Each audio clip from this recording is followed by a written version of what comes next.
नमस्कार मित्रों, पिछले लेक्चर में अपन अवतल दर्पण से प्रतिबिंबों का निर्माण करना सीख चुके थे। उसमें अपन ने कुछ विशेष चीज़ें देखी थी। क्या विशेष बातें देखी थी कि उससे अवतल दर्पण से बनने वाला प्रतिबिंब वास्तविक और उल्टा था, परंतु एक स्थिति जबकि बिंब को एफ और पी के मध्य यानी फोकस और ध्रुव के मध्य रख रहे थे तो प्रतिबिंब आभासी और सीधा बन रहा था, नहीं तो हर स्थिति में वास्तविक और उल्टा था। कई बार एक क्वेश्चन पूछ लिया जाता है कि अगर बिंब को ध्रुव पर रख दिया जाए तो प्रतिबिंब कहाँ बनेगा। भाई, बिंब को अगर ध्रुव के ऊपर रखा जाएगा दर्पण के तो प्रतिबिंब भी ध्रुव पर बनेगा, आभासी और सीधा। किस तरह से अपन इसे निकाल सकते हैं ये अपन फॉर्मूला पढ़ने के बाद इसका डिस्कस करेंगे। दर्पण फॉर्मूला देखिए कैसे। दर्पण फॉर्मूला जिनको याद होगा उनको याद होगा कि 1/f = 1/v, sorry 1/f = 1/v + 1/u। ये अपन फॉर्मूला लेते थे। तो इस फॉर्मूले से आप गौर करेंगे कि u की वैल्यू क्या है, 0 है। u की वैल्यू क्या है, 0। एफ भी क्या है, 0 है। तो v क्या आएगा, 0, यानी कि जहां पर बिंब रखा हुआ है वहीं प्रतिबिंब बनता है। यही कॉन्सेप्ट उसके अंदर आ रहा है, जिसको कि अपन फॉर्मूले से डिस्कस करेंगे कि उसकी क्या क्या विशेषताएं होंगी। 6 केसेज अपन ने जान लिए हैं। इसमें अपन टेबल के फॉर्मेट में भी अपन इसे लिख सकते हैं। कैसे लिख सकते हैं कि अगर बिंब यहाँ रखा हुआ तो प्रतिबिंब कहाँ होगा। देखिए, याद कीजिए फटाफट से।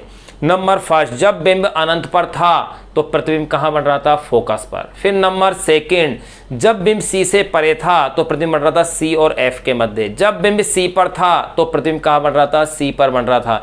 जब बिंब सी और एफ के मध्य था तो प्रतिबिंब सी से परे बन रहा था। जब बिंब एफ पर था तो प्रतिबिंब अनंत पर बन रहा था। जब बिंब एफ और पी के मध्य था तो प्रतिबिंब दर्पण के पीछे बन रहा था। ऐसा अपन ने अवतल दर्पण देखा था। अब अपन चर्चाएं करेंगे उत्तल दर्पण से प्रतिबिंबों का बनना। ध्यान रहे, उत्तल दर्पण के लिए केवल 2 ही स्थितियों को अपन डिस्क्राइब करेंगे। क्यों? क्योंकि यहाँ 2 ही स्थितियां प्रयुक्त होती हैं। पहली स्थिति जब बिंब अनंत पर स्थित हो, दूसरी स्थिति जब बिंब अनंत के अतिरिक्त मुख्य अक्ष पर कहीं पर भी स्थित हो। उत्तल दर्पण से बनने वाला प्रतिबिंब सदैव आभासी और सीधा होगा तथा वो कैसा होगा, छोटा होगा। देखिए कैसे बना के देखते हैं। तो हेडिंग डालेंगे अपन, उत्तल दर्पण से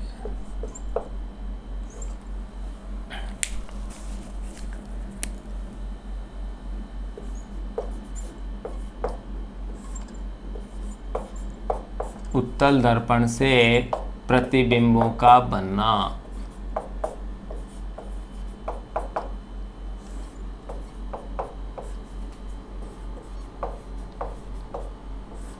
ये उत्तल दर्पण से प्रतिबिंबों का बनना। अब इसमें देखिए नंबर 1 केस,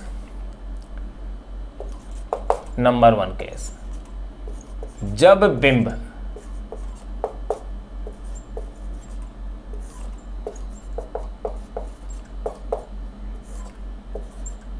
अनंत पर स्थित हो। जब बिंब कहाँ स्थित हो, अनंत पर। अगर बिंब अनंत पर स्थित है तो प्रतिबिंब कहाँ और किस प्रकार का होगा देखिएगा। ये मैंने लिया है उत्तल दर्पण है। भाई, इसका परावर्तक पृष्ठ कैसा होता है, उभरा हुआ होता है। ये इसका ध्रुव है। ये कोई बिंब है जो कि अनंत पर है।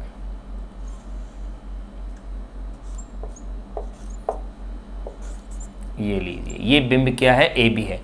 अब अनंत से पर अगर कोई वस्तु है तो उससे आने वाली प्रकाश की किरणें सदैव कैसी होती हैं, समानांतर। तो देखिए, ये एक कोई प्रकाश की किरण ये आई, एक ये प्रकाश की किरण मुख्य अक्ष के समानांतर ले लिए है मैंने इनको। अब आपको पता है दर्पण से परावर्तन के पश्चात उत्तल दर्पण में क्या होता है, ये इसके फोकस से गुजरती हुई प्रतीत होंगी, यानी कि इस प्रकार से। भाई, ये तो परावर्तित हुई चली गई, ये इसके फोकस से इससे गुजरती हुई क्या होंगी, प्रतीत होंगी। इस तरह से इसके फोकस पर क्या बनेगा, ये प्रतिबिंब बनेगा। तो देखिए इस प्रतिबिंब के बारे में यहाँ क्या जानकारी अपन को मिलती है। नंबर फर्स्ट, अगर प्रतिबिंब के लिए पूछा जाए, प्रतिबिंब नंबर फर्स्ट पूछा जाए स्थिति, तो ये कहाँ बन रहा है, इसके फोकस पर। ये लीजिए, पहली बात तो ये कहाँ बनेगा, फोकस पर। फिर पूछा जाए आपेक्षिक आकार,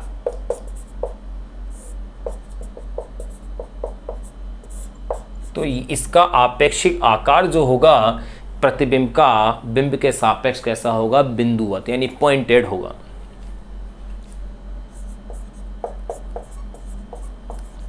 ये बनेगा बिंदुवत। नंबर 3, फिर अगर पूछा जाए इसकी प्रकृति, तो ये तो आपको पता ही है कि डॉटेड लाइन से बनाया है तो आभासी है, और दर्पण के पीछे है यानी कि कैसा है, सीधा है। तो इसको आप लिखेंगे आभासी, या इसे कह सकते हैं काल्पनिक। आभासी व सीधा, ये लीजिए। तो आपने देखा कि अवतल दर्पण से प्रतिबिंब वास्तविक उल्टा था और इससे कैसा बन रहा है, आभासी और सीधा। दूसरी स्थिति जिसे कि मैं यही लिख रहा हूं कि जब बिंब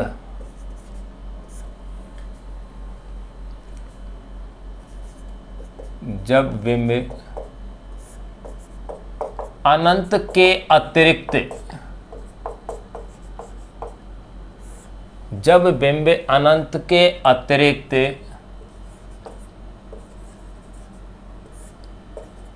मुख्य अक्ष पर, जब बिंब अनंत के अतिरिक्त मुख्य अक्ष पर कहीं पर भी स्थित हो। ध्यान रहे भाई, अवतल दर्पण में तो 6 स्थितियां थी, लेकिन यहां तो मात्र कितनी है, 2। कई लोग 7 स्थितियां भी बता देते हैं वहां, कैसे कि वे दर्पण के ध्रुव पर मान लें अपन कि दर्पण के ध्रुव पर रख दिया जाए, लेकिन मोस्टली जो गाइड या बुक्स हैं उनके अंदर 6 स्थितियां दी हुई होती हैं। अपन ने वैसे 7 स्थितियों को डिस्कस इसमें कर लिया था। अब देखिएगा, जब अनंत के, जब बिंब,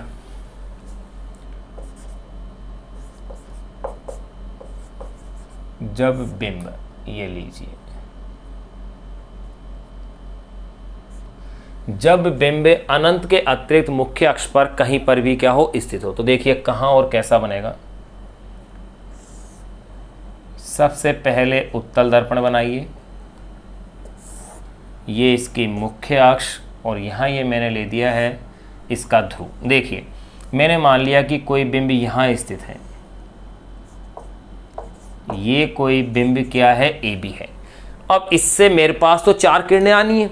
अब इन 4 किरणों में से कोई सी भी 2 किरण जो कि सुविधाजनक हो, उन्हीं का अपन इसमें क्या करेंगे, उपयोग करेंगे। देखिए एक किरण ये रही जो कि मुख्य अक्ष के समानांतर है। मुख्य अक्ष के समानांतर वाली किरण, ये देखो, ये तो इससे परावर्तित होकर जाएगी, लेकिन ये इसके फोकस से क्या होती है, गुजरती हुई प्रतीत होती है। भाई अवतल दर्पण में तो क्या हो रही थी, मुख्य अक्ष के समानांतर आपतित किरण दर्पण से परावर्तन के पश्चात फोकस से गुजर रही थी, लेकिन उत्तल दर्पण में क्या हो रही है, ये गुजरती हुई प्रतीत होती है। दूसरी एक प्रकाश की किरण ले लेता हूं मैं, इसके ध्रुव पर आपतित करा देता हूं, ये लो, तो ये इस प्रकार चली जाएगी। अगर ये इस तरह से जा रही है, अगर मैं इसको पीछे की ओर यूं बढ़ाता हूं, तो आप गौर करेंगे यहां दोनों किरणें परावर्तन के पश्चात क्रॉस हो रही है, यानी कि यहाँ प्रतिबिंब का क्या हो रहा है, निर्माण। ए बी का प्रतिबिंब क्या बन गया है, ए डैश बी डैश, जो कि कहाँ बन रहा है, गौर कीजिएगा, पी और एफ के मध्य, जो कि पी और एफ के मध्य बन रहा है। यानी उत्तल दर्पण से प्रतिबिंब सदैव कहाँ बन रहा है, पी और एफ के मध्य बन रहा है, अनंत के अतिरिक्त वाली स्थिति को छोड़कर। तो देखिए नंबर फर्स्ट, पहली बात की जाए प्रतिबिंब के लिए, देखो प्रतिबिंब नंबर फर्स्ट स्थिति, तो प्रतिबिंब कहां बन रहा है, इससे वो देखिएगा। तो इससे आप देख रहे हैं कि प्रतिबिंब कहां बन रहा है, पी व एफ के मध्य।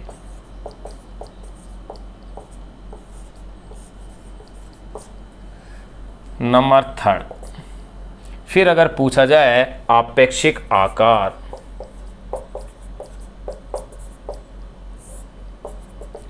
तो आप चित्र को देख करके भी बता सकते हैं कि प्रतिबिंब बिंब के आकार से कैसा है, छोटा है।